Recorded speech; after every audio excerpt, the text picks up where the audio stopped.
We have officially reached the halfway point of the MLS season, and you know what that means. It's time for the All-Star game. Welcome back to Upper 90. My name is Justin Ruderman, and this is my 2025 Media All-Star Ballot. We're going to waste no time hopping in from the goalkeeper position. It is Red Bull's Carlos Coronel for me. There are a bunch of good goalkeepers this season, but when you look at the statistics, Coronel jumps out. He leads the league in post-shot expected goals minus goals allowed, essentially the overperformance of those XG in terms of a goalkeeper. He leads the league in save percentage. He leads the league in saves per 90. He leads the league in defensive actions outside the box, that sweeper keeper type role. He also has kept 7 clean sheets, one shy of the league lead. And although he is not great with his feet, ultimately goalkeeping is about shot stopping, and he has been the best in the league without a doubt for me. Over to the right back position, which is the easiest choice of the entire team for me. It is Orlando City's Alex Freeman. Freeman has been so good that head coach Oscar Pareja changed his system from what would be considered like pulley fullbacks, one goes, the other stays, to now it is just Freeman. He's the only one who goes, and Bracalo on the other side stays to form essentially a back three when he goes forward. Freeman is so dangerous. He leads all MLS young players in chances created. He is second in shot creating actions among defenders. But if you just look at that scouting report, it jumps off the page. 99th percentile, 99th percentile, 99th percentile. He is just a menace. And he is also doing a ton of sprinting back and forth down that flank. He tracks back to defend. He is 94th percentile in clearances, 94th percentile in aerial duels won. This is why he earned his first his first United States men's national team call-up this year. It is the very definition of a breakout season for Alex Freeman. Into the center back position, where I have Vancouver Whitecaps' Tristan Blackman. And I don't really like using stats as much to look at center backs because it's heavily dependent on the quantity of defensive actions, which will be dependent on how good your team is, how much they're defending, how much they're attacking. But Tristan Blackman has been the best defender on the best defense in the league, and to me, that earns him an all-star call. The Vancouver Whitecaps have conceded just 12 goals in 16 games. That is ridiculous. Tristan Blackman's also the most progressive passer on the team. He is really important in their build-out. When he's defending, he has very, very quick recovery speed as well. It has been an incredible year for Tristan Blackman in Vancouver and for that team as well, of course. The other center back I have is Minnesota United's Michael Boxall. And again, it's not about stats, but you need to understand the way that Minnesota United play. They play on the counterattack. They have very little possession, under 40% for the majority of their games. So he's not going to be racking up tackles or interceptions, but he is an absolute monster in the box. He wins 70% of his aerial duels. That is in the 90th percentile for center backs. He's top 5 in MLS in clearances. And, of course, he has the best long throw in all of MLS, which gives Minnesota an extra few set pieces per game. Really. Moving on to the left back, where I have Philadelphia Union's Kai Wagner. And he just does it year in and year out for the Union. He is top 10 in goal creating actions. He leads the league in dead ball passes leading to a goal. That means he's very good at taking set pieces. He's also number 1 in goal creating and shot creating actions among defenders. So to be up there with the best creators in the league from fullback is really wild to think about, especially when he's also still a top defender in the league. He leads the league in tackles won. He is number 2 when you add interceptions into that, and he is top 5 in tackles in the attacking third, aka he is very good at pressing and winning that ball back in the attacking third for the Union.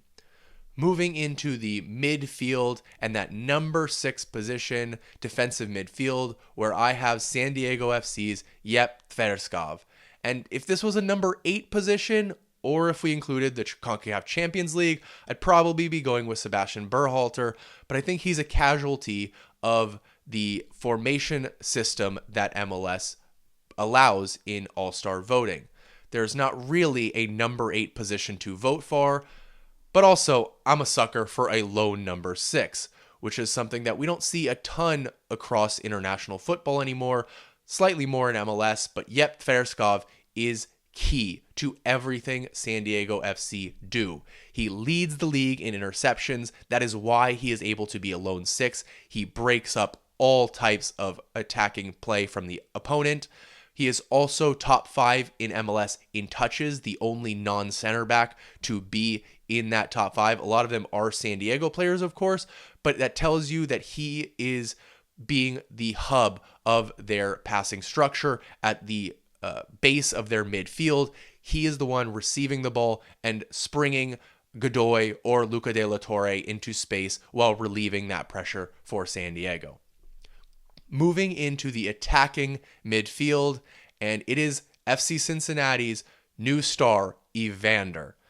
And he's just been what you expected. He was this good last season, an MVP candidate for the Portland Timbers, and he's been just as good moving over to FC Cincinnati. I love that we have the intra-league trade mechanisms now that allow a player like Evander to stay in the league even though he would go for a large transfer fee as he did to Cincinnati. But when you look at his statistics, he is once again 4th in goals minus expected goals, the same when it comes to non-penalty goals minus expected goals. That tells you that he is overperforming his XG. He is 70th, let me repeat that, 7-0 in the league in expected goals, but 20th in actual goals scored. He is in the 97th percentile or above in nearly every attacking category. He is 96th percentile for progressive passes, which I think is notable because I think it's underrated in the way that Evander drives his team and runs the game, just like Lucho Acosta did, but honestly even a little bit better because he has 7 goals and 6 assists. He is also the only player in MLS with 2 free kick goals. None of those goals are from penalties. So I am sorry to Diego Luna and Pep Biel, who are honorable mentions and have been having great seasons.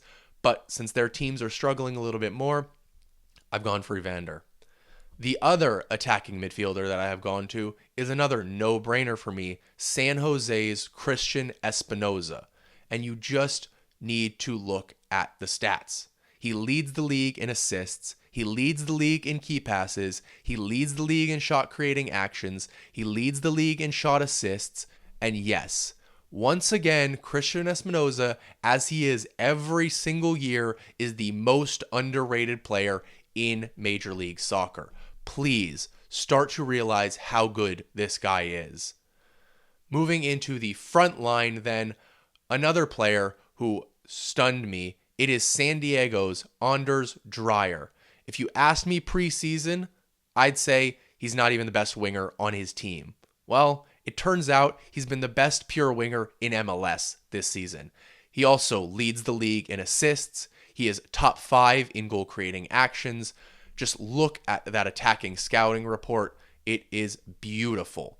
6 goals, 8 assists for Anders Dreyer.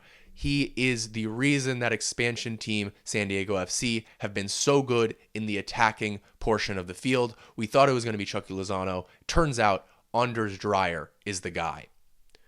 In the striker position then, an easy pick, the Golden Boot leader, Philadelphia Union's Ty Baribo. Currently on pace for 25 goals this season, but he's also very efficient with his shots. He is 3rd in goals per shot, 0.4. He is also overperforming that XG. Leads the league in goals minus expected goals and non-penalty goals minus expected goals. That is incredible. He is 8th in the league in expected goals, but he is the top goal scorer in the league. That is how you play as a striker. And the last position, the left winger, I have cheated a little bit, gone with another striker. It's Vancouver Whitecaps' Brian White. And as insane as it feels to leave Lionel Messi off of my All-Star ballot, leaving off Brian White seems a little bit worse.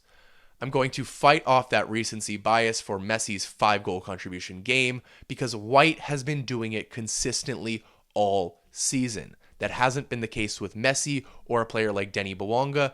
Neither of them falling into my team tells you how hard these selections have become and why I continue to advocate for the East versus West All-Stars. But I digress. Vancouver could easily mop up half of these selections, if I'm honest. Berhalter, Kubas, Vite, Veselinovic. If we had a coach's vote, it would obviously be Jesper Sorensen, who has been the best manager in the league this year. But without Ryan Gauld for much of the season, Brian White has been that guy. On the ball, off the ball, build up, link up play. He does it all while scoring 10 goals. And yes, he too is overperforming that expected goals by 2.5 goals. So that is my MLS All-Star ballot for 2025. Let me know who you voted for, who you think I got wrong. What do you think the MLS All-Star team should look like?